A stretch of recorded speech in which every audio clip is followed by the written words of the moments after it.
Hello and welcome to this new episode of Daughters of Narcissistic Mothers podcast. I'm Matilda and I'm your host. I'm an inner transformation mentor supporting women in healing mother wounds through the one-on-one 10 weeks program and through Reclaim Your Fullness online community. To know more about these offerings, sign up to the newsletter or visit the website womenreclaimingtheirfullness.me. All the links are in the description. It's been a while since I've done an episode on no contact. And recently I've received an email from a listener asking when it's the time to go no contact. Having received her permission to do so, I'm going to read her email here, as I feel her experience reflects what many daughters go through, even on a daily basis when dealing with toxic mothers, and in particular with the vulnerable narcissistic type. As the manipulation and the things that happen can be subtle, and when we look at it from the outside, especially if you're sharing this with someone that hasn't been through it, it can seem like it's not much, but actually because you're living it firsthand that it's a lot to take every day from your mother. So that's why I want to share this email with you. So here we go. Hi Matilde, I've been binge listening to your podcast and it's fantastic. My mother is 86 and we had to place her in assisted living this year due to her falling many times and then breaking her ankle. Over the past year, I've killed myself moving her, taking her to surgeries and doctor's appointments, and meeting her every need, including helping her decorate her new apartment. I also cleaned out and set up her condo. I work part-time. I am in a master program and my husband was diagnosed with ALS a year ago. We also have 3 dogs and 2 young adult children that still need us. We also help out my in-laws some.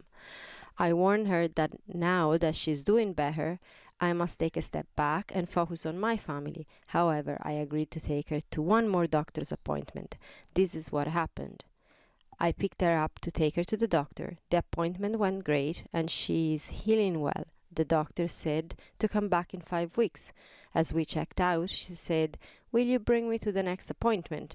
I said, "Please schedule it so the van can take you, and if I'm free, I'll meet you here."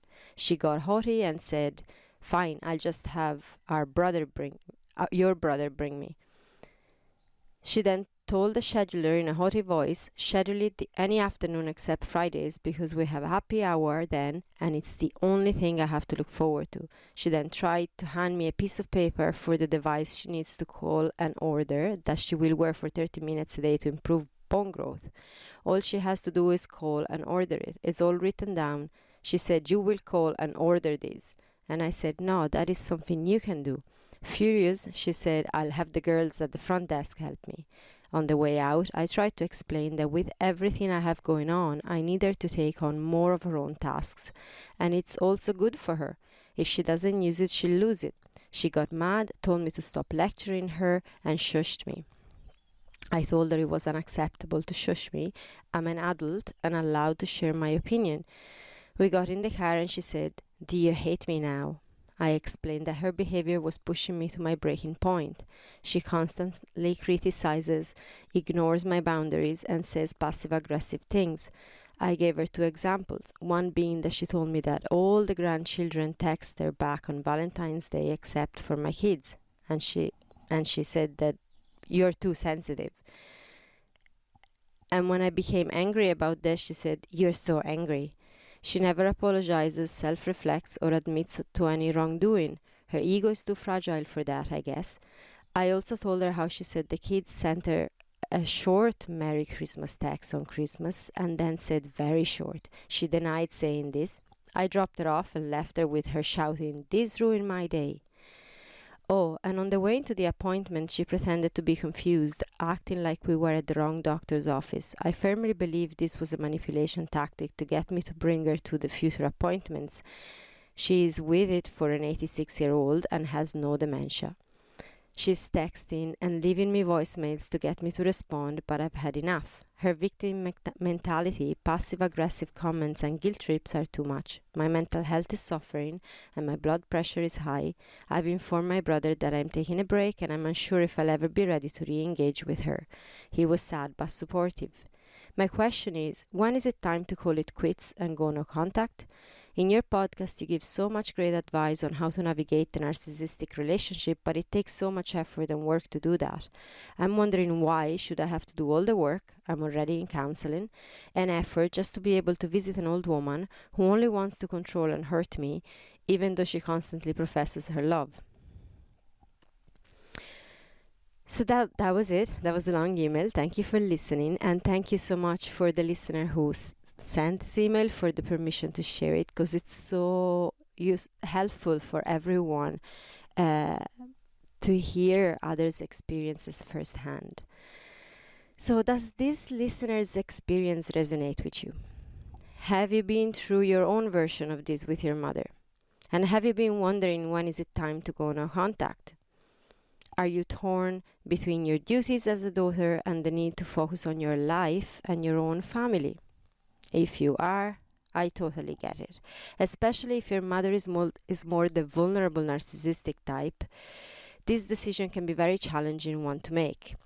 In many cases, with a more grandiose type of narcissist, the abuse is in a way more outstanding, which doesn't make it better or worse. And that has its own challenges, even in going no contact anyways. But in general, it can be so outstanding that it makes it a little bit easier to decide to cut and go no contact at times. And the reason being that often when it's that outstanding, it can be easier to explain to others. Other people that are around you, when you're talking to them about your decision, may be a little bit more understanding. In the case of a vulnerable narcissist, the manipulation is more subtle, like in the email I just read, and it can be easily brushed off by someone witnessing it from the outside. They can easily say something like this to you: so what? She just wanted you to go with her at a doctor's appointment. How is that even a bad thing? That's what a daughter should do for her mother. Or, so what if she wants your kids to send her longer messages for Christmas? Isn't that what grandchildren are for? Or, look, she's even worried that you might hate her, the poor woman, and she's telling you you're ruining her day. What a bad daughter you are, and so on. So what anyone looking from the outside doesn't know is the amount of apparently small, but in truth not small at all, comments, criticism, invalidating remarks, passive-aggressive statements, disregarding of your needs and of your boundaries and so on, that you have received and tolerated for years and years, because this has been going on since childhood. A mother doesn't suddenly turn into a vulnerable narcissist. That is been going on forever. If anything, when undealt with, as they grow older, it kind of tends to get worse. The question of the listener was, why should I do all the work to visit an old woman who only wants to control and hurt me, even though she constantly professes her love? And the most common answer you'll get to that question is, because she's your mother and you have to. That is the conditioning we received, and that society backs up. Just because she's your mother, you're supposed to take all the abuse coming your way, put your head down, disregard your own needs, put your husband and children in second place, and tend to her. And again, with a vulnerable narcissist, is even more intense, as more than likely everyone around her thinks she's great, because she has made sure to tell a story of victimhood and of utter perfection to the outside world.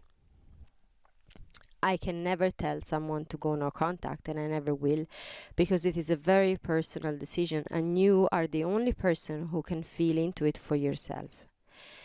And as I mentioned in other episodes on no contact, which I will share the links in the description of this episode so you can catch up if you haven't listened to yet, it is not always the only solution. So it's very, very personal, and it's really up to you to feel into if it's the time for you to go no contact. But what I did answer to this lovely listener was, Your time and energy are precious resources, and to access them, one has to deserve it, which by your mother's behavior, it doesn't seem she's doing much to deserve your efforts. You have the absolute right to set strong boundaries, take care of yourself and your family, and protect your energy. That's what I answered in the email. And it's because you do. You have the right to take care of yourself and your family and protect your energy, and strong boundaries are needed for you in order to do that. The conditioning is that we have a duty to take care of our mother by default, that just because of the mother title she has, she is entitled to do or say whatever she wants without ever facing consequences. Has she ever told you growing up things like, "You're not supposed to speak to your mother like that. Don't you dare answer your mother. I'm your mother, you just have to listen and do as I say. I'm your mother and you will respect me."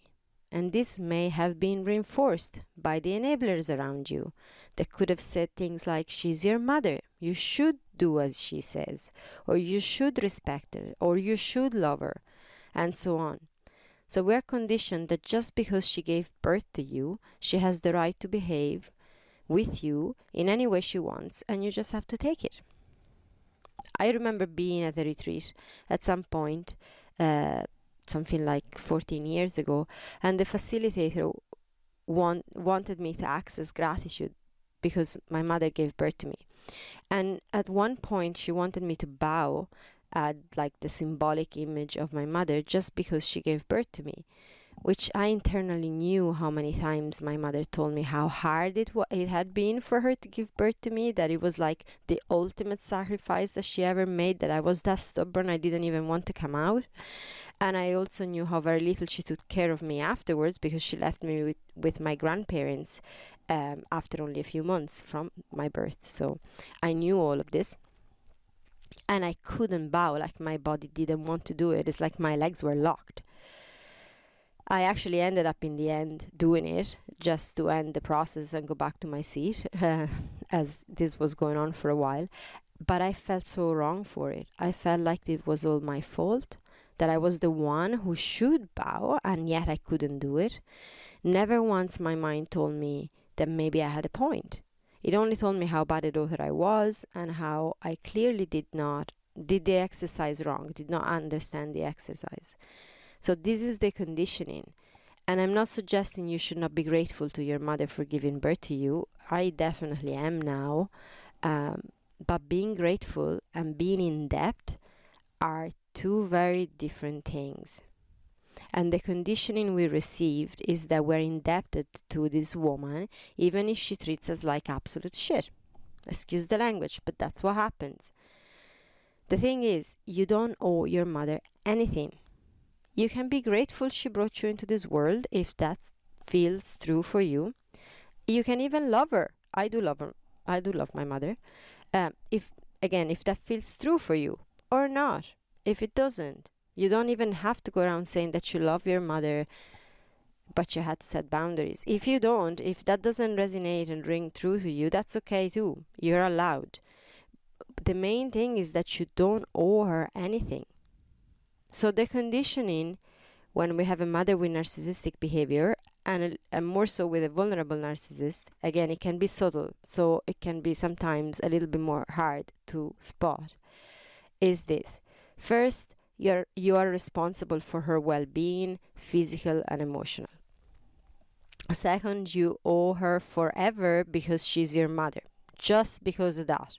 Even if she hasn't done anything for you all her life, just because she's your mother, you owe her forever. Third, if you don't do as she says or what she needs, you're a bad daughter. And from this inner shame comes the guilt. This belief, this conditioning that if you don't actually do what she says or tend to her needs, you are a bad daughter. From this shame, that's where guilt comes from. That's how she can guilt trip you.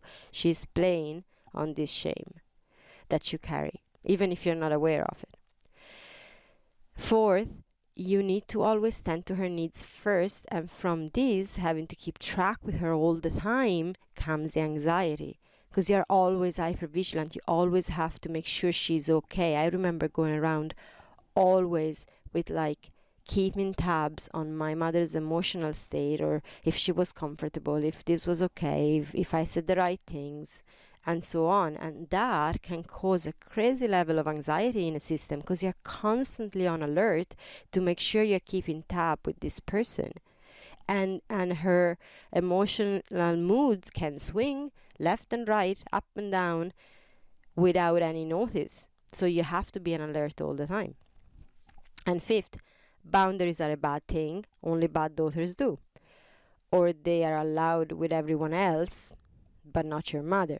That's a cute thing. Like, for example, like when she may ask you to set boundaries with your husband so that you can tend to her instead. I've had my mother saying that to me so many times. Like I was unable to set boundaries with my husband or with my children, but I couldn't, of course, ever set boundaries with her. But I had to set boundaries with everyone else so that I could have time to spend with her. So these are the main conditioning that we receive. And this conditioning runs deep and is backed up by society and also by all the enablers around you. So all of this can make it really intense to actually make the decision to go no contact, and it makes it super intense to even set a very simple boundaries, like without even going all the way to go no contact. When you're even thinking, okay, I just want to set a simple boundary, I'm not able to bring you to the doctor's appointments anymore, I need you to take care of it yourself because you're able to. And that can already be super intense, and it can take such a toll on your system. I totally get that. So when is it time to call it quits and go no contact? You can go no contact at any point that it feels right by you. In most cases, this happens after a very bad or intense incident, like a moment she pushed you that bit too far, the final straw, so to speak. And that's okay. Like, that can actually be the catalyst that gets you to go no contact. I've had like a screaming session of my mother on the phone towards me. I wasn't screaming back. She was doing all the screaming for about, 15-20 minutes. And they were 15-20 minutes too long, believe me. And it was like, okay, this is the end. This is the final straw. I can't take this shit anymore. So there can be like that. But do you have to wait for that? You have to wait for that moment when she pushes you that bit too far? No, you don't have to. If, as the listener says in her email, you're nearing the point of breaking down and your mother still doesn't get your boundaries and insists in treating you like a doormat, you have the absolute right to set a stronger boundary and take care of yourself. A narcissistic, toxic mother conditions us to believe that boundaries are wrong. We properly have not experienced what it is to set boundaries and have them respected. Dr. Peter Levine, expert in trauma, speaks of the memory within the muscles, so within the body, and mentions how not having a memory in the body of boundary setting from childhood makes setting boundaries as adults a very difficult job, like literally that feeling of being able to just use your arms and hands and kind of gently push someone away and go, okay, this is my personal space. Like babies would do that. I've had enough of your smothering. Just get back a little. But if that's not respected, and with a narcissistic mother you can be quite sure that isn't, or it's punished, or it's whatever version you've experienced, then we don't have that memory in the muscles. Like literally our body doesn't have that memory. And we also receive the conditioning because she's made sure to tell us over and over again how that's a bad thing. And it's in subtle ways, because the boundary building skills happen in subtle ways. Sometimes I remember, for example, with my own kids, at the beginning, when especially one is younger, and the other one is a bit older, they don't want to share the same toys perhaps, and one is like, no, I want a moment by myself. I don't actually want to have you here all the time. And a very common thing at that point is like, "Ah, no, you should always be together, or you should share all the time." It's like a bad child doesn't share, or a bad child doesn't want to be with her little sister. But that's actually a moment where you're setting, as a small child, you're beginning to set a boundary. You're beginning to say, I actually need space for myself. And you're already shamed from the very start that that's a bad thing. So all these little subtle things form the conditioning that setting boundaries, it's not a good thing. And what is going no contact? Going no contact is actually a boundary. Even if you never tell your mother, I've never told my mother, I am actually gonna go no contact, goodbye. That sentence never came out of my mouth. I actually didn't even know what no contact was, the whole concept of it, when I stopped talking to my mother. What I did, I expressed another boundary that she didn't respect, and then I implemented the consequence. But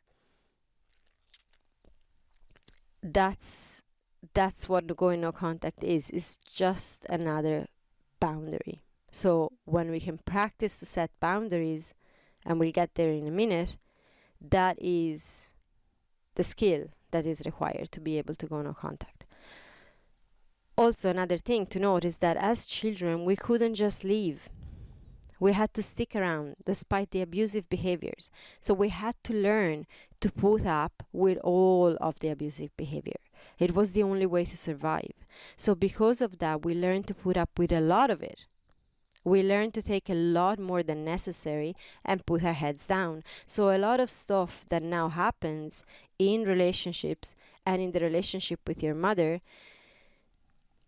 we take it, but that's really abusive. It's just because we've learned to survive through it. We've learned to cope with it. We've learned to just put up with it. And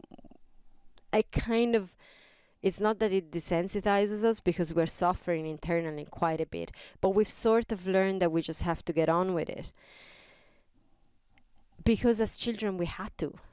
You couldn't just leave, but now you have a choice. Now you can actually go, no, that's enough. I'm not taking any of that behavior anymore, because that's abusive. And this kind of getting used to it and getting to the point that we have to put up with it, added to the conditioning that mother is entitled to us, to our time, to ask of anything she needs of us, and to treat us any way she feels like, just because she's mother, makes us stay in very hurtful situations for way longer than we need to. So there's no ultimate truth in when it's time to go no contact. Save for the more obvious situations where your life is at risk and the abuse is impacting your overall safety, in which case it's definitely time to go no contact and fast. For any other case, I can only share from my own experience. So my first step, when I took abuse for like forever. Abuse that when I actually started sort of sharing it and talking about it, people were looking at me like I had two heads, as in, you've taken all of that? Did you not realize that that was abuse? And I was like, no, I actually thought that was just a mother-daughter relationship. I thought I had to take it. I thought that was just my job, which is what I find with clients all the time. So I know I'm not alone in this. And if you're feeling that way, you're definitely not alone in this. So that was the first thing. Like, years and years and years of putting my head down, taking it on the chin. It's my mother. Even though I didn't bow in the exercise in the retreat, I still kind of bowed to her all the time anyways, in a sense. So when I got to the point where I realized that that was abusive and what that was doing to me and to my own family and to my health and my emotional health and everything else, I just set a boundary. Both internally with myself, I actually started more with that. So sort of, I'm gonna call her less. I am not gonna stick with the conversation if she goes in ways that are hurtful for me. I'm gonna just keep the phone calls short. I'm not gonna engage in messaging, because messaging with my mother was always very unsafe. Because she had a way to interpret anything that was written in the wrong way, always. So I started setting internal boundaries first with myself, and then I got to the point where I actually set a direct boundary with my mother, and the no contact followed immediately after, because the boundaries was not accepted at all. So my boundary was something like, I'm not tolerating you talking to me like that, like the screaming down the line. If you continue, I will not talk to you again. And she continued, and which weren't many, thankfully in a way, but every attempt that she's made at communicating with me afterwards, because she hadn't really fully believed that I would go through with it and not talk to her, was very aggressive as well. So it was like, okay, clearly my boundaries really not even been heard. So that's it. And here we are, 3.5 years later, still no contact and not regretting it one bit. So this has been my own experience, and by no means it is the absolute truth. But that would be the way in general the no contact happens. So like, first, you don't know your mother is a narcissist. Then you start learning about it. Then you start realizing, maybe you've had a feeling that there was something not so right with the relationship with your mother, and then you start realizing, okay, now this behavior is just off. You start getting in contact with how much it hurts you, and it's hurting your life, how much it's impacting your life. You start understanding how it has impacted your life, because there's like a ton of trauma from childhood because of the relationship with your mother that you're carrying with you, and you need to work with in order to feel better, in order to actually reclaim your life and start living the life you deserve to live. So you get all of these insights, and then being around your mother becomes harder and harder. It actually becomes more intolerable, because once you're aware of the abuse and of the manipulation and all of the stuff that she does, it gets really intense. So you start setting boundaries. That's the first sort of step, is start setting your own boundaries. Be vocal about it, start expressing them. If that doesn't work and they're not respected, then you have every right to set stronger boundaries. And that's what no contact is. No contact is a stronger boundary. It's a way to protect yourself, protect your energy, and be able to focus then your energy on things that make you feel better. And the healing. I needed the space. Like, in these 3.5 years, not only my life has improved massively in a lot of ways, but I also needed this space to be able to heal a lot of wounds that I was still carrying, despite years and years and years of inner work. But I still, when I was in contact with her, I was still caught in the loops, and it was way harder for me to step back and actually see it. Well, I could see it, but I couldn't actually, I didn't feel I had the space to fully go in and heal, because to do this healing work, you need to feel safe. And when you have a person like that around, it's not easy to feel safe, because she hasn't made you feel safe since you were a child. Not truly, anyways. So, again, this is no absolute truth.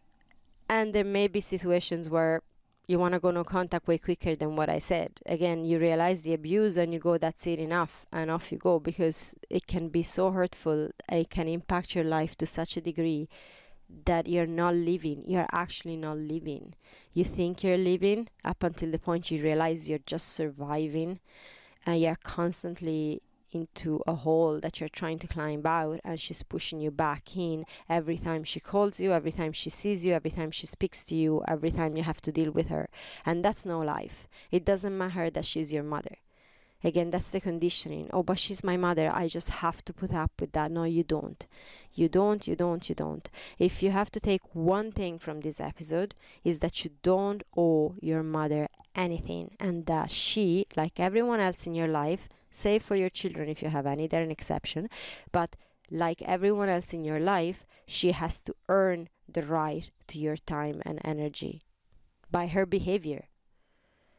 Your time and energy are precious resources, and you have every right to set strong boundaries to protect them and to protect yourself. So that's, if you have to take one thing, Even your mother has to earn the right to your time and energy, because they're precious, precious, precious. They don't come back. Like how much effort it takes for you to have the energy to go on every day with that and dealing with that behavior. As the listener said, why do I have to be the one that puts in all the work? Because the narcissist will not put in any work. They won't take any responsibility. They will do nothing. They feel entitled to you doing all the work, like that's your duty.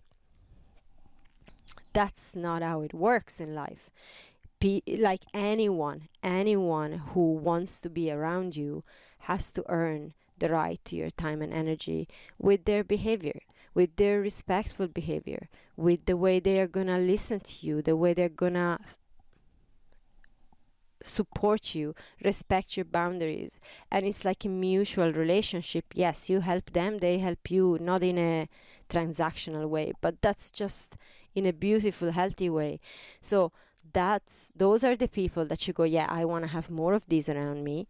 And if your mother doesn't fit into that category, well, then she doesn't deserve to be around you. Being a mother does not entitle anyone to be abusive and disrespectful. Ever. Your mother doesn't own you, and you don't owe her anything.